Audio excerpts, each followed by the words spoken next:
very much. It's a pleasure to be here in beautiful Greece.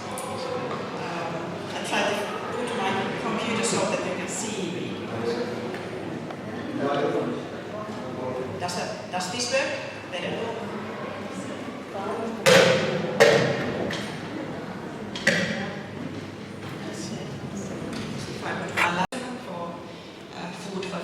And then let's move on to my actual talk today. So Maria, you can put the video on. Unfortunately, there's no Greek translation in this video. Just relax and watch.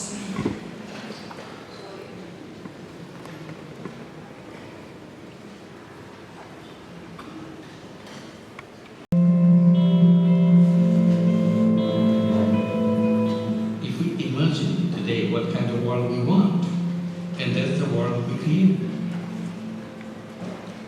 Everybody has the freedom to imagine in his or her way. My imagination is we want to create a world which will be absolutely free from poverty, meaning that there will be no poor person on this planet anywhere in the world. And once we create that, we'll create poverty museums. So that people who would like to know what is it that used to be called poverty, how did it happen? So they will go into poverty museum, they take their children to poverty museum. That's the kind of world I would like to go. And that will be the world where there will be no unemployment.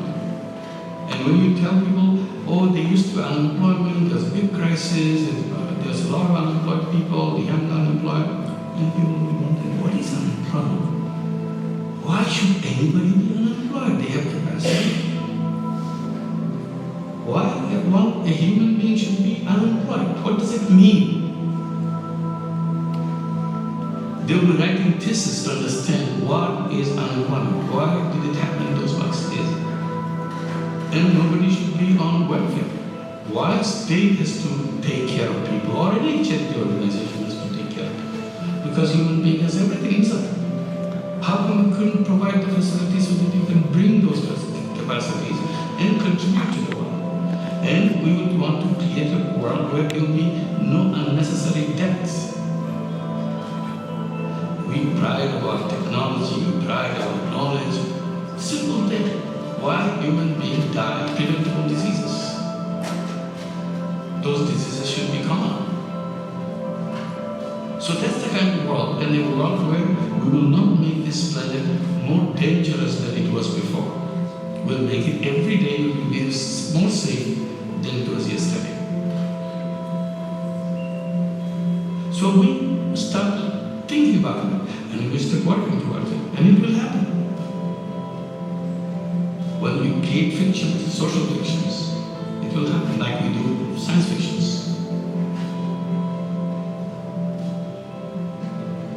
We go to the moon, that was a science fiction. We go to the Mars, that was a science fiction. We go to another galaxy, that's a science fiction. Because we make those fictions, science follows them. Make it happen. In the science fiction, there was something that we start talking to each other. If imagination can do it, reality should be able to do that too. And it is becoming more and more possible because all the science and technology is in the hands of us right now, much more than any time ever in history. Why can't we make things happen now? What is our excuse? Why should anybody be uneducated in this moment? Is it because of cost? Cost is gone. Science has made it possible. Technology has made it possible. You don't have to just come to one classroom. The same class can be taught all over the world. And every single thing can be done. If we do not imagine, it will not be done. If we imagine, someday it will happen. Okay, so this was Nobel Prize winner, and he's founded this Grameen Bank that is meant for micro loans for people who don't have money and who want to start companies. So he's done a lot of civil society work. And I really like his idea that he brings us in this presentation or his talk of imagination being indispensable for the survival of our species. Especially it's vivid in his idea of poverty museums. If we can imagine that poverty is something that takes place in museum, we can think of so many things that in the past they're part of our everyday lives, and now we can only see them from museums and be surprised of them. So poverty would be one of those things. And we need imagination in order to think about that. But it's not self-evident to have such optimistic, positive use of how to use our imagination. Erik Olin Wright, who is a famous utopian researcher, he has done a lot of philosophical studies on the concept of utopia. He writes, "We live in an era of diminished expectations and perhaps diminished imagination. To most intellectuals, the idea that the social world would be fundamentally changed in ways that would dramatically reduce the enormous inequalities in the world today and create the conditions in which all people could live flourishing lives seems naive, perhaps even ridiculous."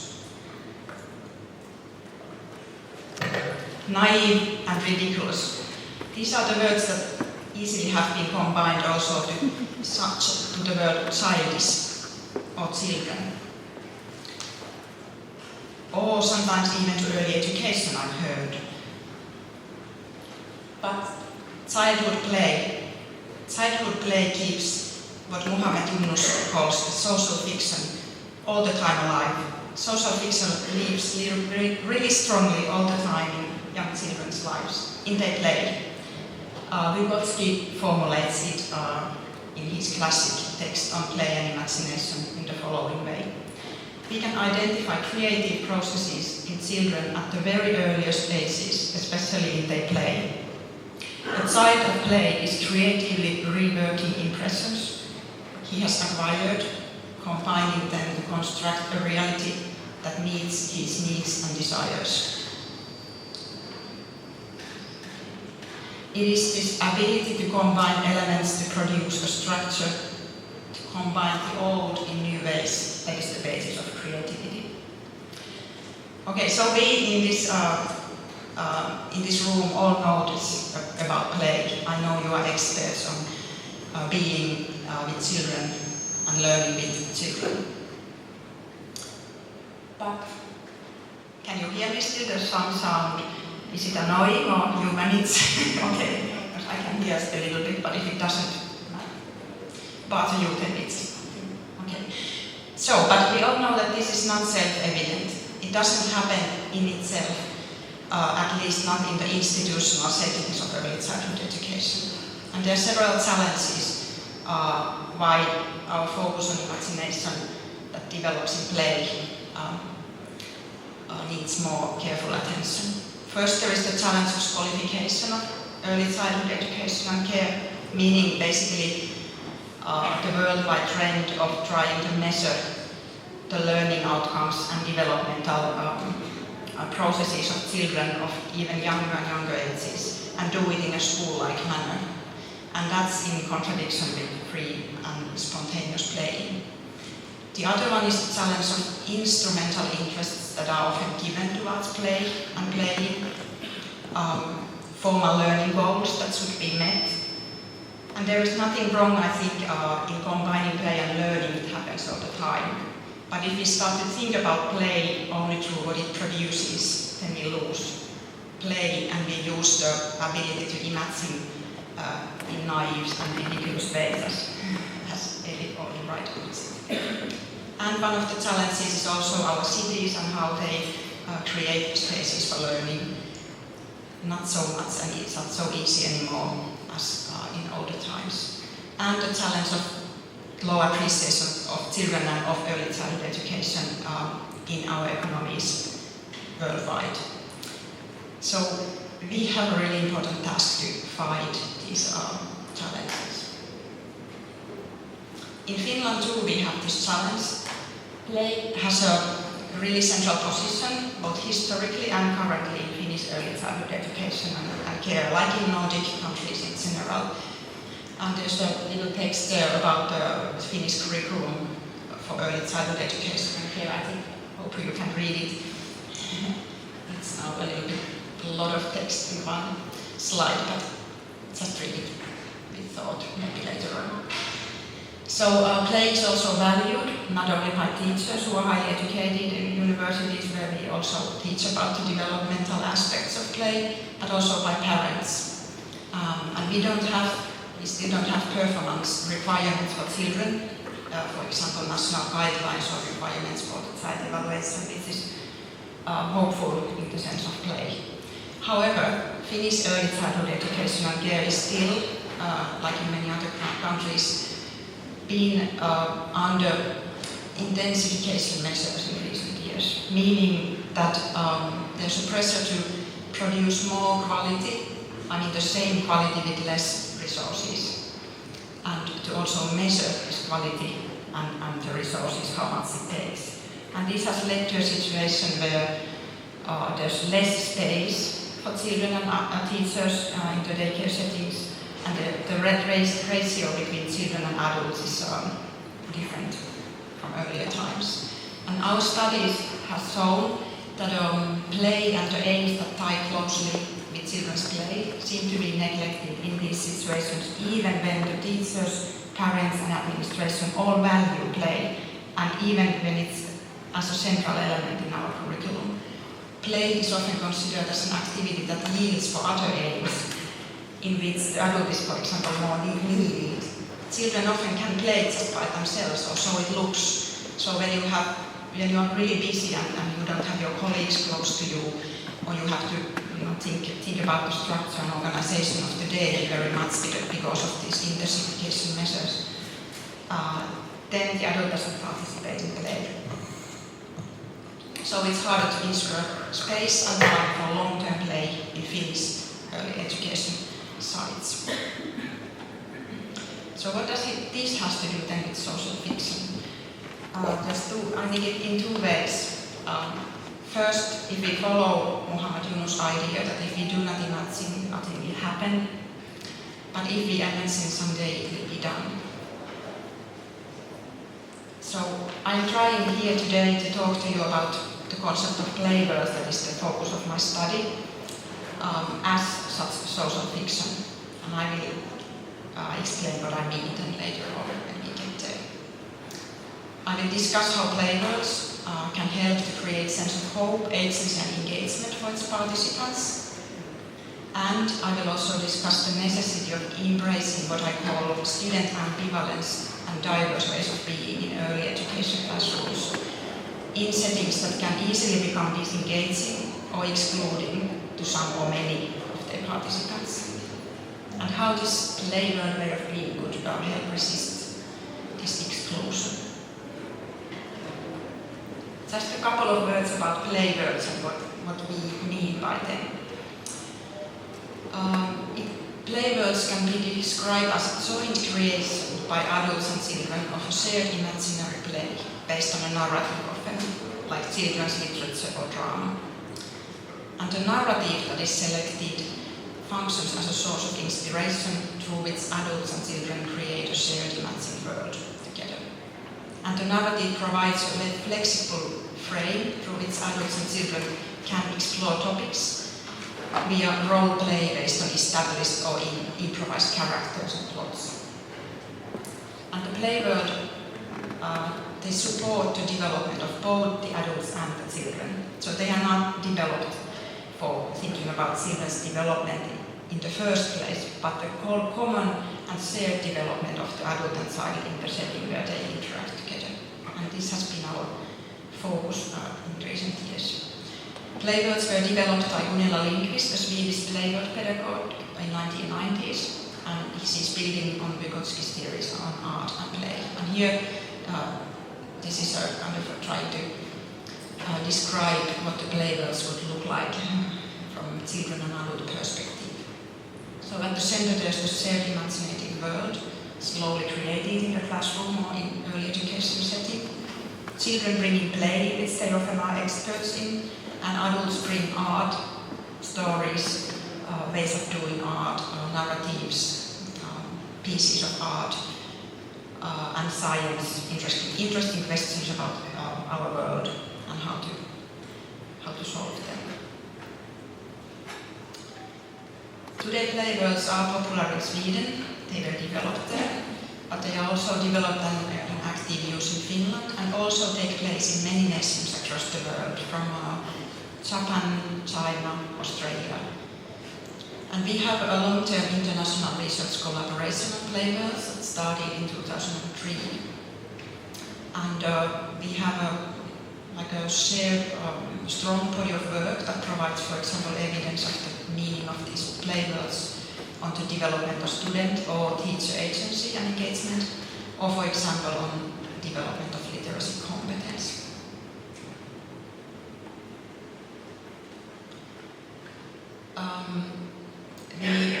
We started this playbird collaboration in 2003 in a laboratory for comparative human cognition with Professor Michael Cole's laboratory at the University of California.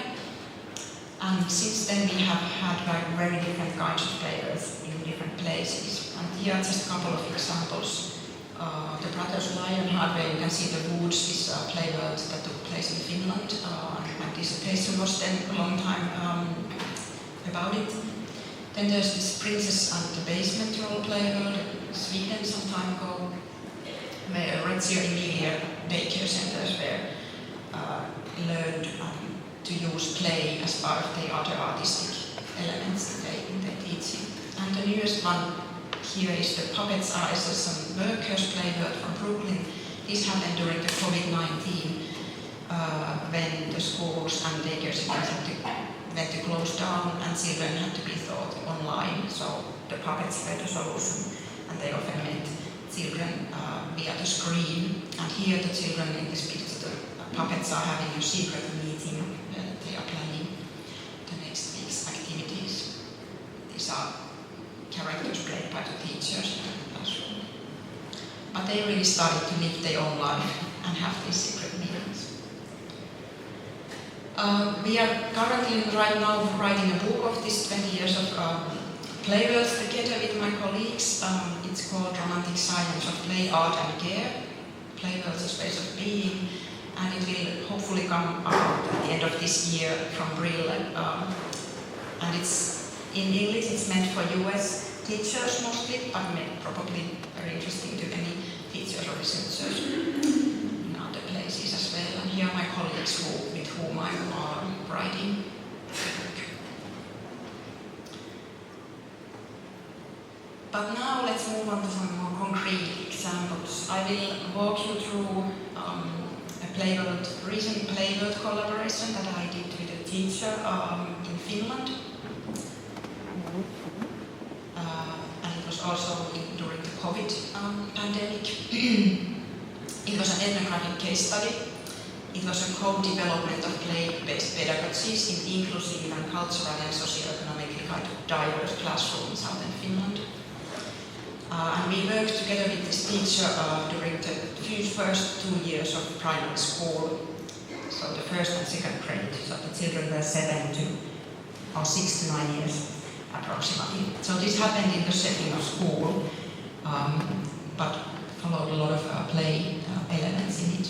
And we had an active dialogue and collaboration, and we call it participatory design research. It's an approach developed in US recent years for developing more horizontal and democratic ways of creating knowledge together with the practitioners. But COVID-19 changed our data collection a bit, so I couldn't really participate, and my students couldn't participate in the playbird in the school because, first of all, the schools were closed for several months, and then after that we couldn't get access there because of the COVID. So our data is about the teacher's Julia's diary of the classroom events, pictures, photos, drawings, and then we have a really active email, phone, and other medium correspondence during these 2 years.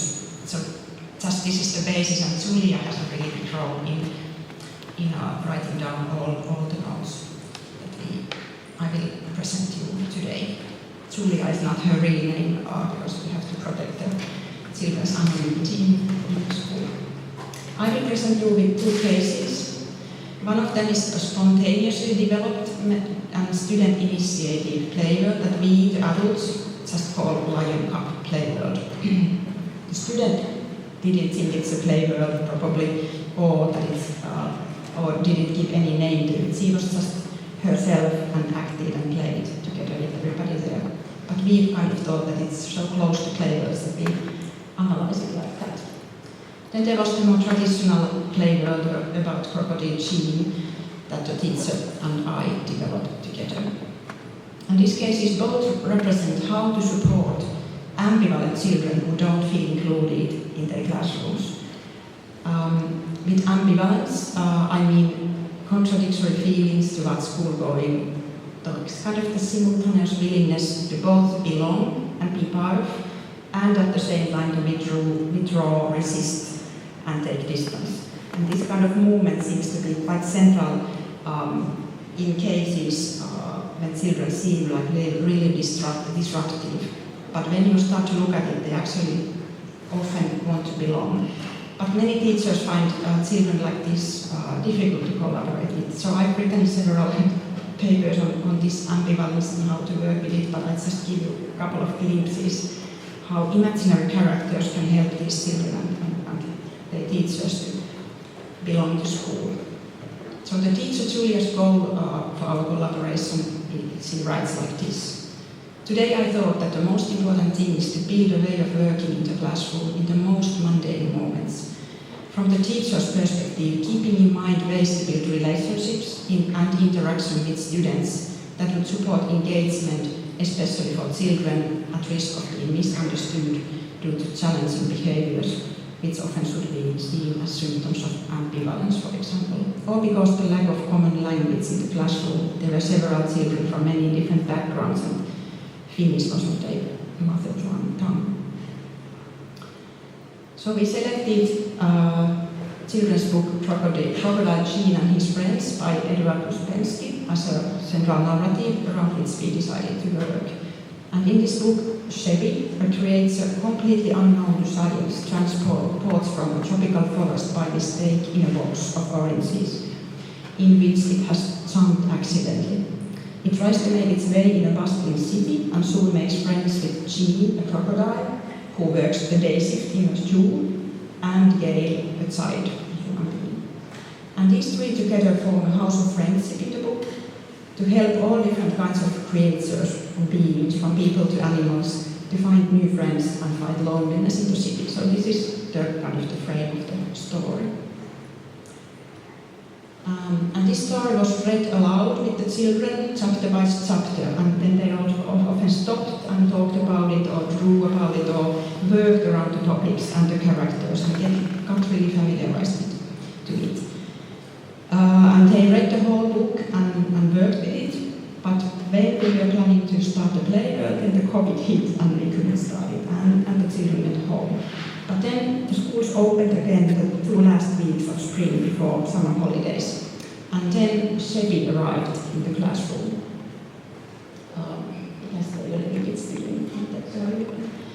So the teacher created this box of oranges that you can see there in the middle, and Chevy is there on the left, and it's found in the box of oranges, and those are of course not oranges, but they are Christmas balls, but they were oranges for everybody in the class from the first moment. And on the right you can see the House of Friendship drawn by one of the students. So slowly everybody got to know Chevy. It was a puppet that was in the teacher's hand, but it often was in students' hands too, and they lap and on their desks. And Chevy became a member of the group and a part of the class practices quite soon. For example, he did all the same things as the students in the class. For example, there's the picture of the blackboard for credits that the students and the teacher actually too collected. They had a competition whether the teacher would beat the students in collecting these, be quiet and keep your pencil and eraser within reach and wash your hands when entering in the class. So the children helped Chevy to do these things too.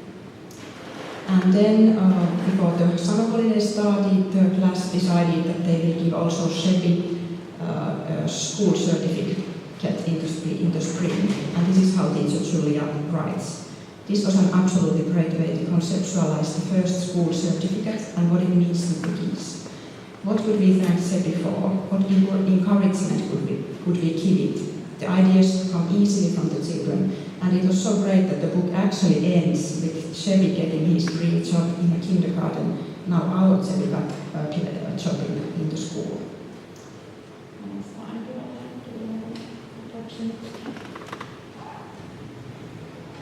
Okay. So then there was the summer holiday, and the school continued at the second grade. And actually Julia took Shebi with her to her Lapland trip with her family and took pictures of Shebi in different places. And when the fall started, Shebi was still in Lapland, of course, wasn't really, but well, it was really, yeah. The teacher decided to send email to herself from Shebi. She created an email account to Shebi, and here Shebi says in her email to Julia, "The home you with me in the class was thrown in the garbage during the cleaning of the school in summer, so I decided to go exploring the country. I have learned so much. I got help in writing this email. Now I'm in Inari, Lapland. I climbed a hill called Iisakkipää, and I was admiring Lake Inari. When does the school start? I really miss your students. I hope you will answer me soon." So the class together then learned writing emails together by answering to Shebi, and they had a correspondence going on.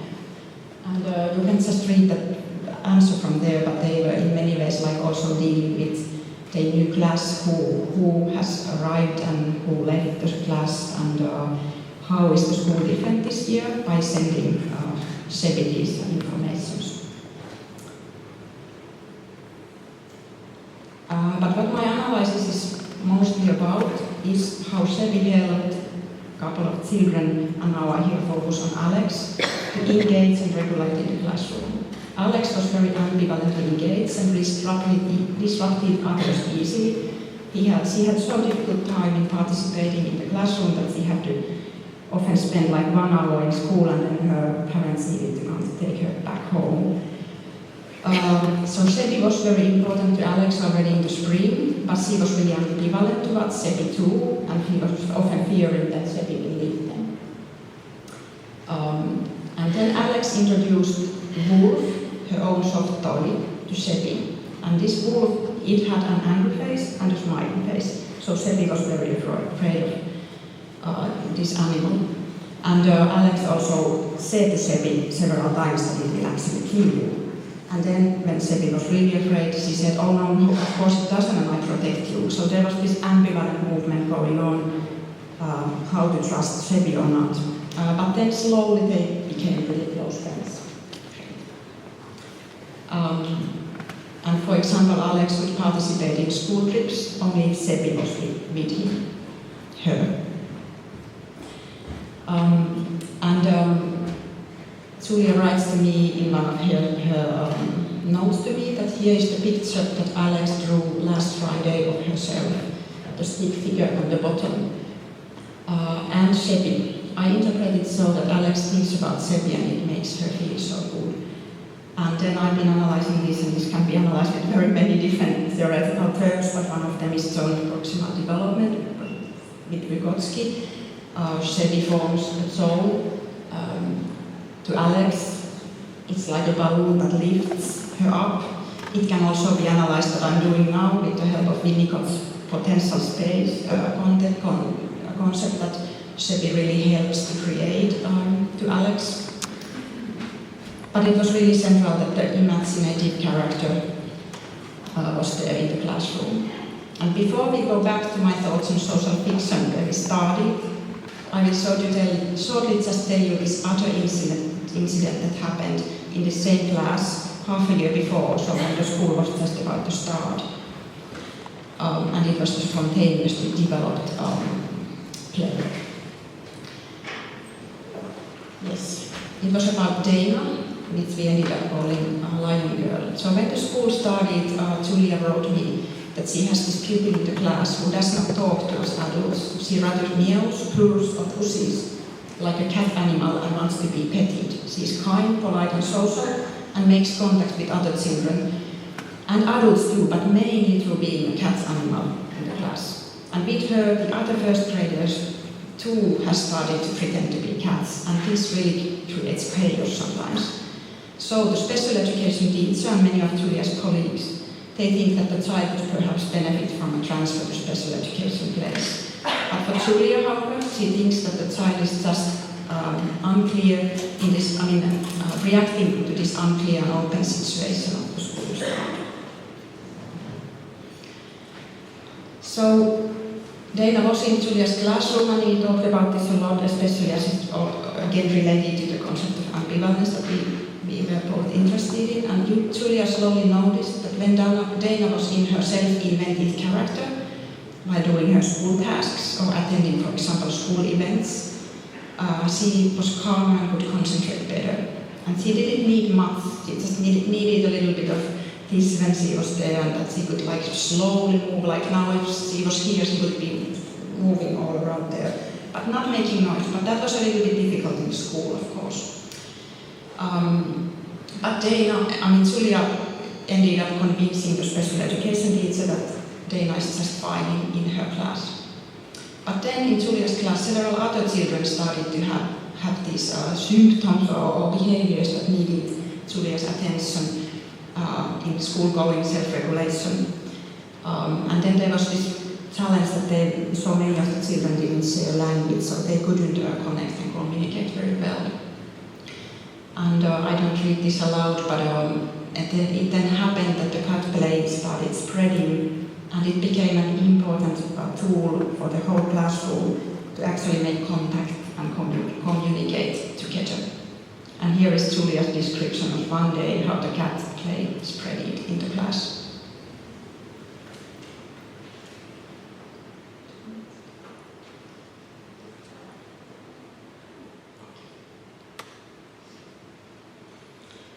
Especially Daria, who had been making friends with a little girl. And then there's the other, more spontaneous, started by a child herself, in a situation where she tries to find ways to be able to be in school in the first place, by pretending to be a cat or a lion cub, that she often was. And the teacher accepting this invitation from the child to play along. And slowly the cat play developed into a shared play of the class, to help make connections, to communicate over language barriers and to find new friends.